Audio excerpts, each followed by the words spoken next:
8 फरवरी 2021 को व्हाट्सएप पर अचानक से एक नोटिफिकेशन शो होता है जिसमें व्हाट्सएप अपने यूज़र से कहता है कि आज से हम लोग आपका personal data, chats, bank transaction, आपकी लोकेशन और आपके मोबाइल के आईपी एड्रेस को इस्तेमाल करके ना सिर्फ आपके डाटा को असेस करेंगे बल्कि आपका डाटा फेसबुक के साथ भी शेयर करेंगे, जिस डाटा को फेसबुक एडवर्टाइजमेंट पर्पसेस के लिए इस्तेमाल कर सकेगी।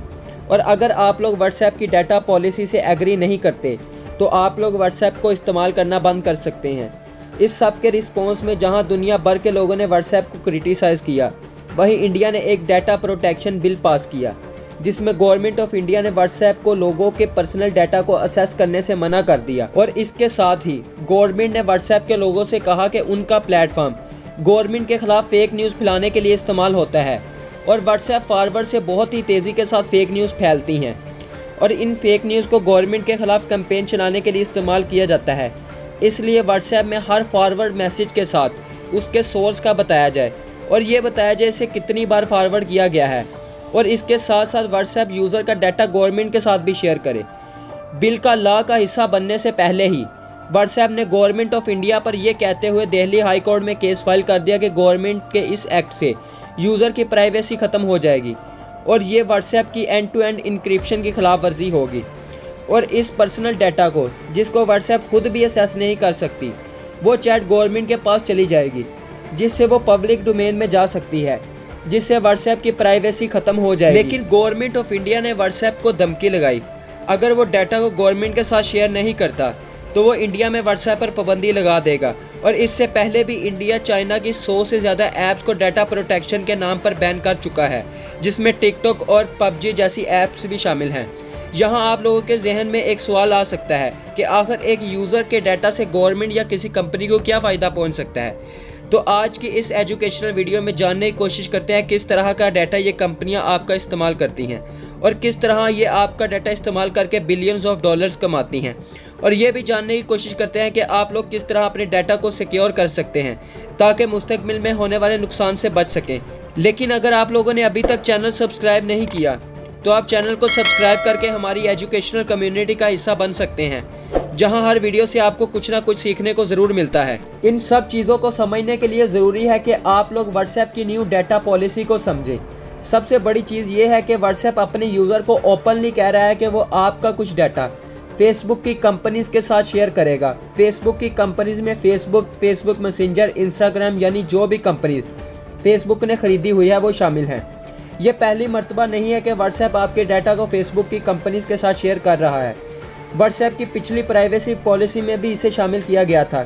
जून 2020 की प्राइवेसी पॉलिसी में व्हाट्सएप यूज़र को ये चॉइस देता था कि अगर आप लोग अपना डाटा फेसबुक के साथ शेयर नहीं करना चाहते तो आप लोग सेटिंग में जाकर इससे ऑप्ट आउट भी कर सकते हैं, जिसके बाद व्हाट्सएप आपका डाटा फेसबुक के साथ शेयर नहीं करता था। लेकिन व्हाट्सएप की न्यू प्राइवेसी पॉलिसी में ऐसी कोई ऑप्शन मौजूद नहीं।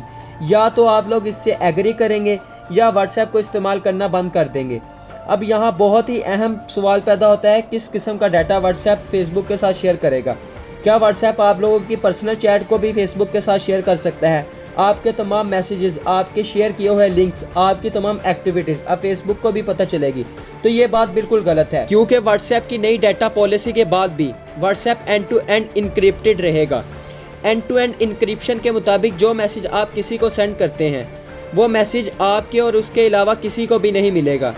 और आपको ये जानकर हैरानी होगी कि व्हाट्सएप खुद चाहकर भी इस मैसेज को असेस नहीं कर सकता। व्हाट्सएप की नई पॉलिसी के बाद भी व्हाट्सएप अब भी फेसबुक मैसेंजर और इंस्टाग्राम मैसेंजर से बेहतर मैसेजिंग सर्विस है, क्योंकि इनमें कोई एंड टू एंड इनक्रिप्शन नहीं है। यानी फेसबुक और इंस्टाग्राम चाहें तो वो आपके मैसेज के कंटेंट को भी पढ़ सकते हैं। अगर बात की जाए फेसबुक के बिज़नेस मॉडल की तो ये कीवर्ड्स पर बेस करता है। मिसाल के तौर पर आप फेसबुक या इंस्टाग्राम पर अपने दोस्त को ये बताते हैं कि आपको एक शर्ट ख़रीदनी है, तो फेसबुक इस मैसेज में से शर्ट के कीवर्ड्स को निकाल लेगा और आपको फेसबुक पर टी शर्ट के ऐड दिखाना शुरू कर देगा। यानी आप जिसको जो मैसेज भेजोगे उसमें से कीवर्ड्स को निकाल कर ये लोग आपको टारगेटेड ऐड दिखाना शुरू कर देंगे। फेसबुक बिजनेस मॉडल के मुताबिक ये लोग एडवर्टाइज़र को ऐड ये कहकर बेचते हैं कि हमारे पास इतने ज़्यादा लोगों का डाटा मौजूद है और हम लोग जानते हैं कि किसको क्या पसंद है, जिससे फेसबुक एडवर्टाइज़र्स के प्रोडक्ट ऐड के ज़रिए से बेचता है। तो यहाँ सवाल पैदा होता है कि व्हाट्सएप तो एंड टू एंड इनक्रिप्टेड है, तो फिर इससे फेसबुक के बिजनेस मॉडल को व्हाट्सएप से क्या फ़ायदा होगा।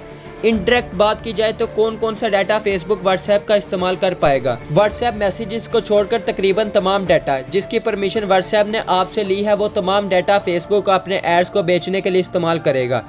जैसे कि आपके पास कौन सा मोबाइल है, इस मोबाइल में कौन सा ऑपरेटिंग सिस्टम काम करता है, आपके मोबाइल की कितनी बैटरी लाइफ है, आपका टाइम जोन, आपका आईपी एड्रेस, आपकी प्रोफाइल पिक्चर, आपका स्टेटस और आपके कंटेंट्स की इंफॉर्मेशन का इस्तेमाल करके फेसबुक आप लोगों को टारगेटेड ऐड दिखाएगा, जिससे बिजनेसमैन फेसबुक को अपने प्रोडक्ट को सेल करने के लिए फेसबुक को पैसे देंगे। लेकिन जब फेसबुक ने 2014 में व्हाट्सएप को $22 बिलियन में ख़रीदा था, तब इन लोगों ने वादा किया था कि हम डाटा की प्राइवेसी को आपका हक समझते हैं और हम कम से कम डाटा को कलेक्ट करेंगे और हम कभी भी व्हाट्सएप पर ऐड शो नहीं करवाएंगे। लेकिन इस नई प्राइवेसी पॉलिसी में इन्होंने वर्डिंग को चेंज करके ये लिख दिया है कि अगर हम फ्यूचर में कभी ऐड शो करवाएंगे तो हम लोग आपको पहले से आगाह कर देंगे। लेकिन व्हाट्सएप की नई प्राइवेसी पॉलिसी के मुताबिक अगर आप लोग व्हाट्सएप पर किसी बिजनेस अकाउंट के साथ चैट करते हैं या कोई भी इंफॉर्मेशन जो कि बैंक अकाउंट की डिटेल्स या कोई भी सेंसिटिव इंफॉर्मेशन इस बिजनेस अकाउंट के साथ शेयर करते हैं, तो इस पर्सनल चैट को थर्ड पार्टी अकाउंट असेस कर सकती है, क्योंकि व्हाट्सएप बिजनेस अकाउंट की चैट अब एंड टू एंड इनक्रिप्टेड नहीं है। इस प्राइवेसी पॉलिसी के बाद गवर्नमेंट आप लोगों का डाटा इस्तेमाल करके पॉलिटिकल कैंपेन भी चला सकती है और इस पॉलिसी के बाद गवर्नमेंट के आपके डाटा तक रसाई और भी आसान हो चुकी है। और आप लोगों को ये जानकर हैरानी होगी कि अगर आप लोगों ने व्हाट्सएप चैट को बैकअप पर लगाया हुआ है तो आपकी chat end to end encrypted नहीं है, क्योंकि आपकी चैट का बैकअप गूगल ड्राइव या गूगल क्लाउड पर है, जिस पर कोई भी कंपनी या हैकर इस डाटा को असेस करके आपकी चैट को लीक भी कर सकती है। और कुछ साल पहले गूगल क्लाउड से इंडियन हैकर्स ने बॉलीवुड एक्टर दीपिका की चैट भी इसी तरह लीक कर दी थी। अगर सॉल्यूशंस की बात की जाए कि आप किस तरह अपने डाटा और पर्सनल इंफॉर्मेशन को सिक्योर कर सकते हैं, तो पहला तरीका है कि आप लोग जब कभी भी ऐप या कोई सॉफ्टवेयर अपने मोबाइल में इंस्टॉल करें तो आप गैर ज़रूरी परमिशन ना दें। इस ऐप को सिर्फ वही परमिशन दें जो इस ऐप के लिए ज़रूरी है। मिसाल के तौर पर अगर कोई कैलकुलेटर ऐप है तो आप उसे कभी भी अपने मोबाइल कैमरा और माइक वगैरह को इस्तेमाल करने की परमिशन ना दें, जिससे इन ऐप के पास आप लोगों का कम से कम डाटा जाएगा। और दूसरा तरीका जिससे आप डाटा को सेव कर सकते हैं, आप लोग व्हाट्सएप चैट का बैकअप ख़त्म कर दें, जिससे आप लोगों की chat end to end encrypted रहेगी और कोई भी आप लोगों की पर्सनल चैट को असेस नहीं कर पाएगा, जिससे आप काफ़ी हद तक सेंसिटिव इन्फॉर्मेशन को बचा सकेंगे। और आप लोग कोशिश करें कि किसी बिजनेस अकाउंट के साथ कोई सेंसिटिव इन्फॉर्मेशन शेयर ना करें। व्हाट्सएप की नई प्राइवेसी पॉलिसी यूरोप में मौजूद लोगों के लिए एप्लीकेबल नहीं है, क्योंकि वहाँ डाटा प्रोटेक्शन लॉ मौजूद है। वहाँ की गवर्नमेंट किसी भी ऐप को अलाउ नहीं करती कि वो यूज़र का पर्सनल डाटा को इस्तेमाल करके उसको सेल करें, जबकि दूसरी तरफ पाकिस्तान में कोई डाटा प्रोटेक्शन लॉ एग्जिस्ट नहीं करता और ना ही हमारी सरकार को इस बात का ख्याल है कि किस तरह ये कंपनियां हमारे डाटा को हमारे ही खिलाफ इस्तेमाल कर सकती हैं। ये कंपनियां ना सिर्फ आप लोगों के डाटा को एड्स दिखाने के लिए इस्तेमाल कर सकती हैं, बल्कि ये डाटा वो किसी भी दूसरे मुल्क को बेचकर आपके सिक्योरिटी अदारों को नुकसान भी पहुंचा सकती हैं। इसलिए ज़रूरी है कि गवर्नमेंट को डाटा प्रोटेक्शन लॉ बनाए ताकि इन कंपनियों को रेगुलेट किया जा सके। उम्मीद करता हूँ दोस्तों आज की वीडियो से भी आप लोगों को बहुत कुछ सीखने को मिला होगा, और अगर आप लोगों को मेरा काम पसंद आता है तो आप चैनल को सब्सक्राइब और वीडियो को दूसरे लोगों से शेयर करके मेरे काम को सपोर्ट भी कर सकते हैं। तब तक के लिए अल्लाह हाफिज़।